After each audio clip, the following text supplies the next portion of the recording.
2024 में मौका है देश के सामने कि उनको बहुजन समाज पार्टी को चुनकर इस देश में लेके आना चाहिए। अगर बहुजन समाज पार्टी एक बार देश के अंदर आ जाती है तो आप देखिए देश विकास करेगा, इस देश में कोई गरीब नहीं रहेगा, इस देश में सबको मान सम्मान स्वाभिमान से ज़िंदगी जीने का मौका मिलेगा, सबको रोज़गार मिलेगा, सबको शिक्षा मिलेगी और ऐसे भ्रष्टाचारी लोगों से मुक्त भारत होगा। जो भ्रष्टाचारी लोग कहते हैं कि हम भ्रष्टाचार को दूर करेंगे, खुद भ्रष्टाचार करते हैं, सब जेलों में होंगे। जब बहन जी की सरकार उत्तर प्रदेश में थी आपने देखा होगा सारे भ्रष्टाचारी, सारे क्रिमिनल्स या तो उत्तर प्रदेश छोड़कर भाग गए थे या जेलों में थे।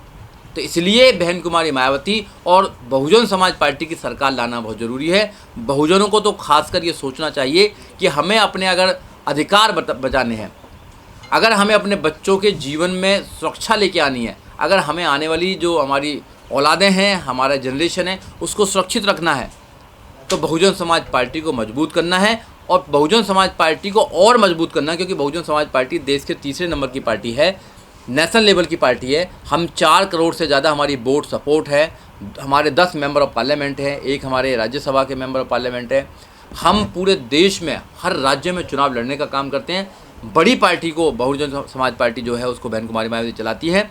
तो आपके चैनल के माध्यम से मैं बहुजन नौजवानों को कहना चाहता हूँ कि अभी भी कुछ देर नहीं हुई है, अभी भी अपने घर को बचाने का आपके पास मौका है। 2024 में अब लग जाएं, ठीक है ना। वक्त कम है, जितना दम है लगा दीजिए, वक्त कम है, जितना दम है लगा दीजिए। कुछ को हम जगाते हैं, कुछ को तुम जगा दीजिए।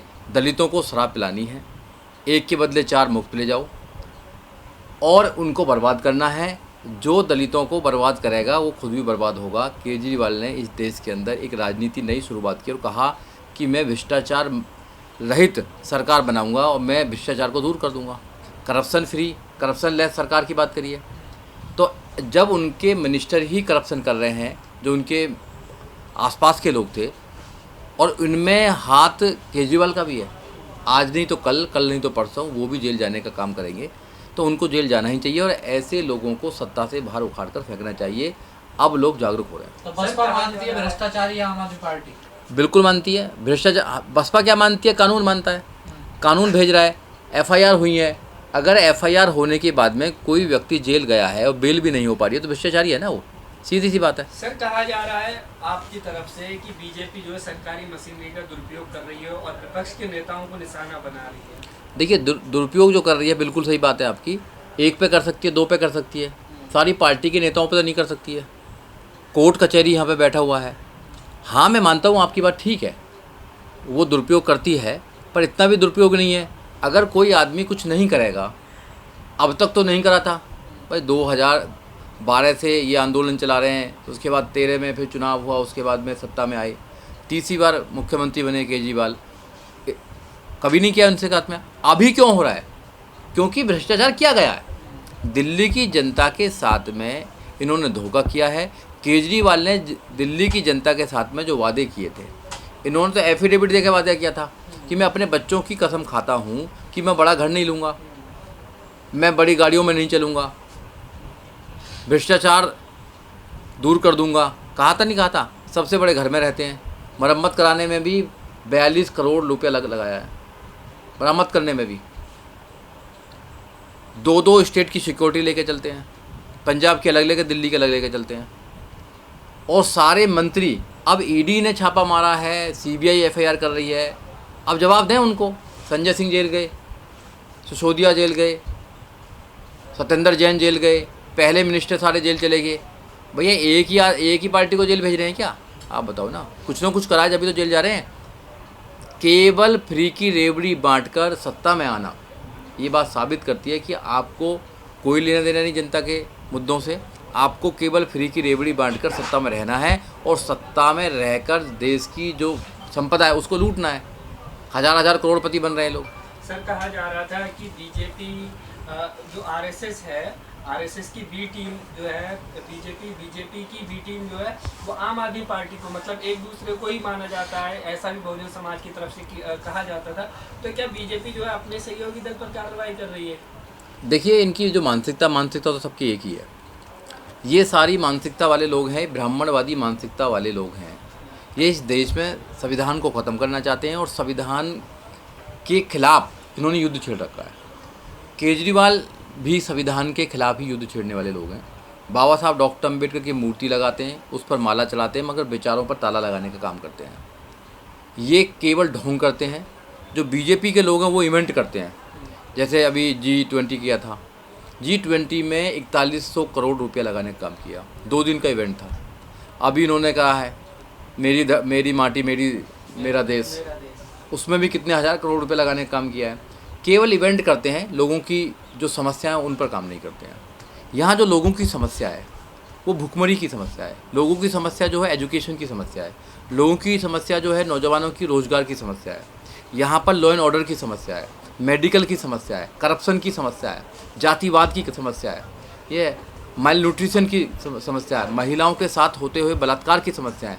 यहाँ हज़ारों समस्याएं हैं, उन पर कभी बात नहीं करेंगे, कोई डिबेट नहीं करेंगे, कुछ नहीं करेंगे। केवल ये इवेंट करने का काम करेंगे, केवल प्रचार करने का काम करेंगे और झूठा प्रचार करके हज़ारों करोड़ों रुपया खर्च कर देते हैं।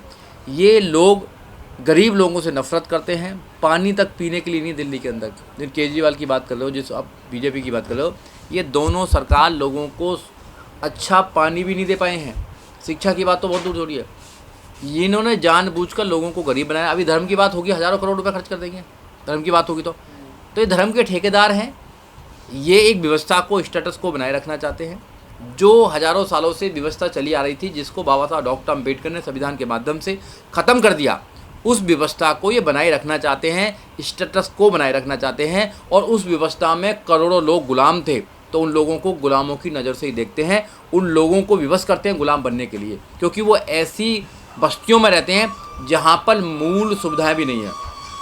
तो जब ऐसे माहौल में कोई व्यक्ति रहेगा, ऐसी कॉलोनी में कोई व्यक्ति अगर रहेगा, तो आप समझ सकते हो कि उसकी मनोदशा कैसी होगी, मनोस्थिति कैसी होगी, उसके बच्चे कैसे उद्धार करेंगे, नहीं हो पाएंगे। तो इन लोगों का जानबूझकर लोगों को गुलाम बनाए रखने का एक षड्यंत्र है। सर, अन्ना हजारे आंदोलन पर बैठे थे किसी टाइम, तभी ये पार्टी का उदय हुआ था। आज भ्रष्टाचार के खिलाफ अन्ना हजारे नहीं बोलते हैं, कहीं नहीं दिखाई देते हैं। देखिए, जब उनकी मकसद की बातें होती हैं, तो जब वो आते हैं निकल के, अपने घर से निकल कर आते हैं। अन्ना हजारे ने इस देश में, जो बहुजन समाज पार्टी देश के तीसरे नंबर की पार्टी है, दिल्ली में जब 14.6% वोट पर थी, 2 हमारे विधायक थे, 5 सेकंड थे, 23 थर्ड पर थे, और 14.6% वोट आई, तो इनको लगा कि कांग्रेस भ्रष्टाचार कर रही है और कांग्रेस के भ्रष्टाचार के खिलाफ लोग वोट डालना चाहते हैं।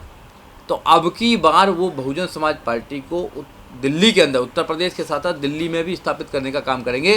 तो केजरीवाल जी के साथ साथ में अन्ना जी आ गए और अन्ना जी ने एक आंदोलन कर दिया कि हम भ्रष्टाचार मुक्त भारत बनाएंगे। भ्रष्टाचार के खिलाफ इन्होंने एक जंग छेड़ दी। लोगों ने विश्वास किया इन पर कि हाँ, ये भ्रष्टाचार दूर करेंगे। अब लोगों ने जो विश्वास किया था, उनके विश्वास को तोड़ने का काम केजरीवाल ने किया है। तो अब लोग सवाल क्यों नहीं करते हैं? क्यों सवाल नहीं करते हैं, बताइए? बहुजन समाज पार्टी ने तो इतना काम किया 2007 से लेकर 2012 तक, उत्तर प्रदेश को उत्तम प्रदेश बनाने का काम किया, रोड बनाने का काम किया, कॉलेज बनाने का काम किया, यूनिवर्सिटी बनाने का काम किया, विद्यालय बनाने का काम किया, जिले बनाने का काम किया। यहाँ तक कि 5 साल तक लाखों करोड़ों लोगों को एजुकेशन देने का काम किया जीरो बैलेंस पर। और बहन कुमारी मायावती ने पूरे देश का जो सबसे बड़ा प्रदेश उत्तर प्रदेश है, उसको अच्छा प्रदेश बनाने का काम किया। और शासन, प्रशासन, अनुशासन देकर ये साबित किया कि अगर बहन कुमारी मायावती जिस राज्य की भी मुख्यमंत्री बनेंगी या देश की प्रधानमंत्री बनेंगी, तो देश को सोने की चिड़िया बनाने का काम करेंगी। ये काम करने का काम किया। ये लोग तो जो कहते हैं वो कभी नहीं करते हैं। इनके करनी और कथनी में अंतर है। इनके जो कहते हैं हाथी के दांत खाने के और दिखाने के अलग होते हैं, बिल्कुल सेम है इनका। ये कहते कुछ है, करते कुछ है। ऐसी मोदी जी भी है। मोदी जी कहते हैं कि भैया कांग्रेस ने भ्रष्टाचार करा, काला धन काला धन काला धन, बहुत काला धन है, काले धन को वापस लेकर आएंगे और 15-15 लाख रुपए बांट देंगे। ना काला धन वापस आया, ना 15-15 लाख रुपए आए। जुमला कहा। उन्होंने कहा 2 करोड़ प्रत्येक साल आपको रोजगार देने का काम करेंगे।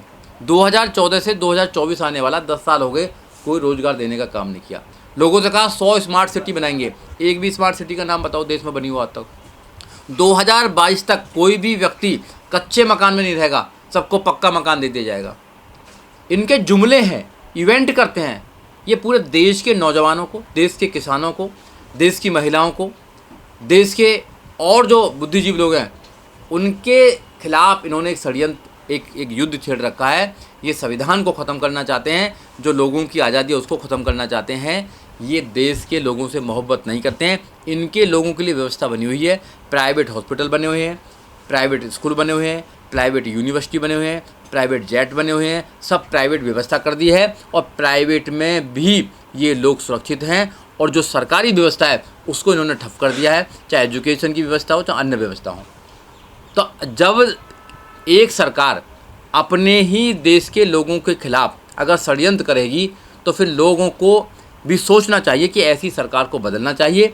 जो पार्टी भ्रष्टाचार को ख़त्म करने के लिए आई थी, कहते थे कि भ्रष्टाचार नहीं होना चाहिए, अब उनके नेता ही भ्रष्टाचार कर रहे हैं तो जेल जाएंगे जाएंगे। अब तो कहते हैं कट्टर ईमानदार है हम। देखिए, ईमानदार लोग तो जेल में क्यों जा रहे हैं, फिर बेल भी नहीं मिल रही है।